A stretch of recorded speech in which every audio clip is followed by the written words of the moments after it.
नमस्कार। एनएसपी के ज्ञानवाणी चैनल में आपका एक बार फिर से स्वागत है। आज हम भारतीय संविधान के अंतर्गत भाग 3 के बारे में समझेंगे। भाग 3 के अंतर्गत एक शब्द आता है जिसके अंतर्गत वो जो शब्द होता है वो होता है राज्य यानी स्टेट। ये शब्द बार बार आता है कि राज्य ऐसा करेगा, राज्य वैसा करेगा, राज्य को ऐसा करना चाहिए, व्यक्ति का राज्य के खिलाफ क्या क्या अधिकार हो सकते हैं। तो ये राज्य शब्द का अर्थ क्या है? तो अनुच्छेद 12 में राज्य शब्द के ये प्रमुख अर्थ बताए गए हैं। राज्य शब्द का एक अर्थ होगा भारत सरकार और संसद यानी यूनियन कैबिनेट और पार्लियामेंट। दूसरा होगा राज्य सरकार और विधानमंडल यानी स्टेट गवर्नमेंट और असेंबली। और तीसरा होगा स्थानीय प्राधिकारी। स्थानीय प्राधिकारी के अंतर्गत नगर पालिकाएँ, ग्राम पंचायत जैसी संस्थाएं शामिल हैं। इसके अलावा LIC है, रेलवे बोर्ड है, ONGC है, यूनिवर्सिटी है, इसको भी राज्य माना गया है।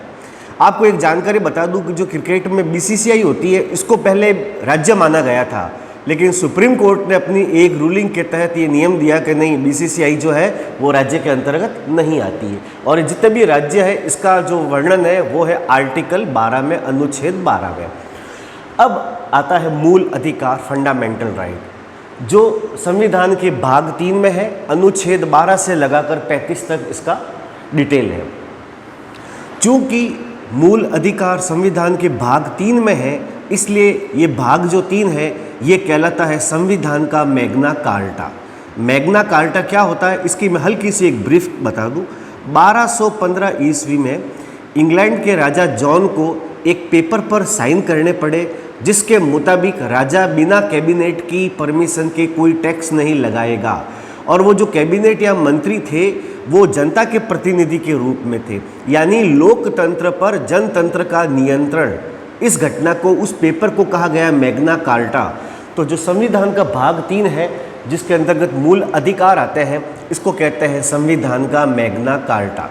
अब मूल अधिकार क्या होते हैं, मूल अधिकार की परिभाषा क्या है, इस पर अगर देखा जाए, हम गौर करें तो संविधान के अंदर मूल अधिकार की डेफिनेशन दी हुई भी नहीं है।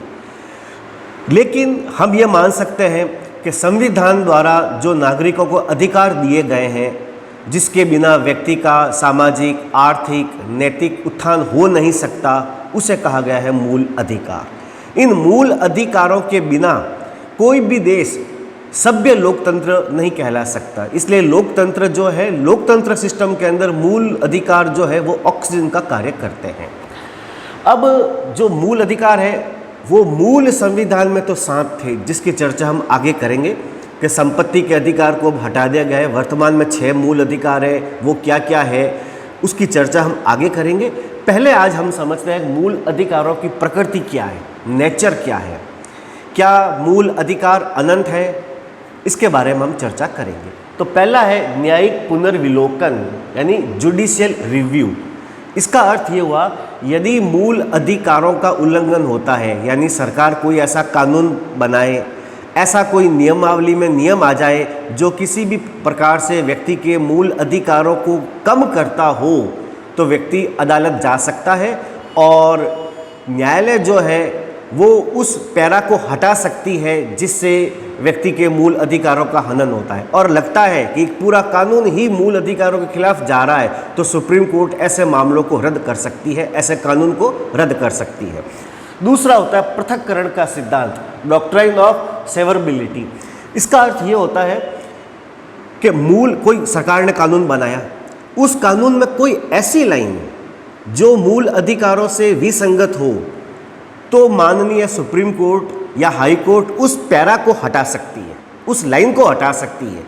अगर संसद ने कोई कानून बनाया, उस कानून के अंदर 2 लाइनें ऐसी हैं जो मूल अधिकारों के खिलाफ जा रही है, तो सुप्रीम कोर्ट उन 2 लाइनों को हटा सकता है। बाकी आप जो नियम है वो एज इट इज़ रहेगा। उसे कहा गया पृथक्करण का सिद्धांत, यानी बिना पूरा कानून समाप्त किए केवल उन्हीं बिंदुओं को हटाया जाता है जो मूल अधिकार से असंगत है। तीसरा होता है अधित्यजन सिद्धांत, डॉक्ट्राइन ऑफ वेवियर। अधित्यजन का अर्थ ये होता है कि व्यक्ति अपने मूल अधिकारों को छोड़ नहीं सकता। कोई व्यक्ति ये नहीं कह सकता है कि मैं अपने मूल अधिकार सरकार को वापस करता हूँ। मूल अधिकार व्यक्ति के साथ रहते हैं और पूरे उम्र भर जब तक वो देश का नागरिक है पूरे मूल अधिकार उसके पास बने रहेंगे। उसके अलग वह मूल अधिकार क्या अनंत है? अगर मैं ये कहूँ मेरा मूल अधिकार कहाँ तक है, तो मेरा मूल अधिकार उस सीमा तक है जिसमें अगले का मूल अधिकार नहीं आ रहा हो। मेरा अधिकार है मैं म्यूजिक सुनूं, लेकिन इसका अर्थ ये नहीं कि मैं वॉल्यूम इतना तेज कर दूं कि मेरे पड़ोसी को डिस्टर्ब हो जाए। तो मेरा मूल अधिकार दूसरे व्यक्ति के मूल अधिकार से रुक जाएगा। मूल अधिकार अनंत नहीं है। दूसरा है मूल अधिकारों का संरक्षक कौन है? इसका भी गार्जियन है। अगर मूल अधिकारों पर कोई आपत्ति आती, कोई आंच आती है, तो माननीय सुप्रीम कोर्ट जो है वो उसका संरक्षक होता है। ये बड़ा एग्जाम ओरिएंटेड सवाल है कि मूल अधिकारों का संरक्षण कौन करता है, संरक्षक कौन है, तो उसमें होता है सुप्रीम कोर्ट। अब क्या मूल अधिकारों को खत्म किया जा सकता है? क्या इस पर पाबंदी लगाई जा सकती है? तो इस पर आपको दो शब्दों पर बड़े गौर से ध्यान से देखना है। मूल अधिकारों का निलंबन और मूल अधिकारों पर युक्तियुक्त प्रतिबंध। निलंबन और प्रतिबंध ये दो शब्द याद रखने हैं। मूल अधिकारों का निलंबन राष्ट्रपति करता है और मूल अधिकारों पर युक्तियुक्त प्रतिबंध। युक्तियुक्त प्रतिबंध का अर्थ होता है एक वाजिब प्रतिबंध, एक व्यवस्था के तहत स्वाभाविक जो कंट्रोल होता है उसे कहते हैं युक्तियुक्त प्रतिबंध। तो मूल अधिकारों का निलंबन करता है राष्ट्रपति, मूल अधिकारों पर युक्तियुक्त प्रतिबंध लगाता है संसद। ये जो मूल अधिकारों की अवधारणा है वो अमेरिकी संविधान से ली गई है, ये आपको पता होना चाहिए। तो अगर आज किसी व्यक्ति के मूल अधिकारों का हनन होता है तो व्यक्ति सीधे सुप्रीम कोर्ट जा सकता है। यही एक ऐसा मामला है जिसमें व्यक्ति सीधे सुप्रीम कोर्ट जाता है। अदरवाइज जो दूसरे मामले होते हैं, मुकदमे या जो कुछ भी होता है, उसमें आपको लोअर कोर्ट से वाया हाई कोर्ट होकर सुप्रीम कोर्ट जाना पड़ता है। ऐसी व्यवस्था नहीं कि आप डायरेक्ट सुप्रीम कोर्ट पहुंच जाओ। लेकिन अगर मूल अधिकारों का हनन हो रहा है तो व्यक्ति सीधे ही सुप्रीम कोर्ट पहुंच सकता है। तो ये थी चर्चा अब तक। अगले वीडियो का इंतज़ार कीजिए। नमस्कार।